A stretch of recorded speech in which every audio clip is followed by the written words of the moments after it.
Hey everyone, Ultimate here. So, if you can remember, exactly 1 week ago, actually it was 1 week ago and one day, because I have had a little bit of a delay for making this video, sorry about that. I asked you guys to send me some questions, and I have done 2 other Q&As, but this one was supposed to be more relating to art, so art in general, traditional art, graphic design, stuff like that. So you guys sent me a total of 7 questions and I'm ready to answer them today. Let's get into it.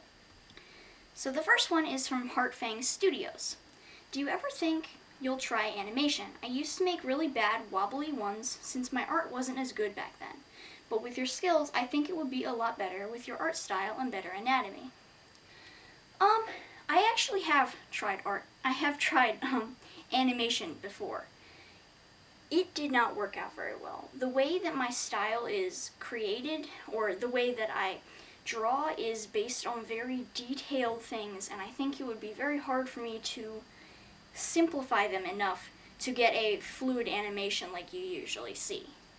Maybe one day I'll try it, like, seriously, but right now I'm probably just going to stick to still drawings.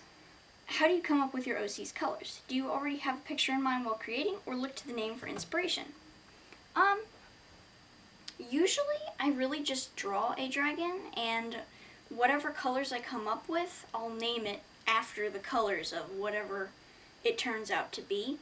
Sometimes I'll start with a name if I have one that I particularly like from my list of names that I keep, but most of the time it's really just finding a color palette, figuring out what tribe would fit with that, and then drawing it. And the second question is from Dragon BMA. What Wings of Fire tribe is your favorite, and which one is your favorite to draw? The answer to both of those questions is Rainwings. They are amazing, and they're also really fun to draw. The way that they're built is very elegant and, for lack of a better word, long. So I really like to draw them because there's a bunch of different ways to make them twist and turn in the sky compared to other dragons. From Nifty Drago, what got you into drawing? I honestly really don't know. I don't remember when I started drawing. It was definitely years ago. I didn't actually start drawing Wings of Fire dragons until a couple years ago. So the short answer is I really don't know. Probably my dad is actually a pretty big influence on that, because throughout the years we've always been drawing together and made time to do that, and sometimes we still do that, and I think that was probably a big influence on it. From Jessica Francis, how do you draw a dragon body? That is a very complicated question, and I don't actually have a straight answer for that. It really depends on the dragon, it depends on the tribe, and it depends on the style you have.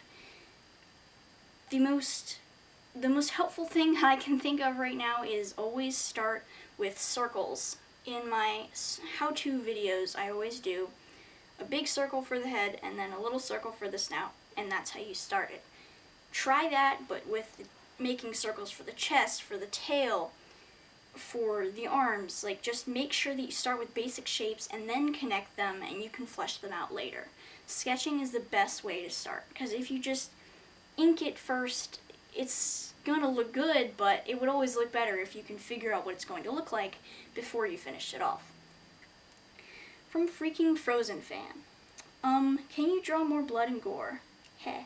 Also, what got you into Wings of Fire? Blood and gore. No. The reason I do have a lot of blood and gore stuff that I do draw sometimes on my Wattpad art book, and I'm sure some of you have seen that. But I don't like to do it on YouTube because there are a lot of people that don't like to see that, and I don't want to subject anyone to seeing something or seeing some kind of art that they don't want to see. And for the what got me into Wings of Fire part, I don't remember. I think it was probably actually my mom. I went I love fantasy books in general, and she brought home the first and second books. I think only up to the 9th book, Talons of Power, was out at that time. And I read the first books that she got me, and I was just hooked. From Persnickety, what are the easiest and hardest parts of drawing a dragon for you? The easiest parts? Probably the wings. I actually really like drawing those.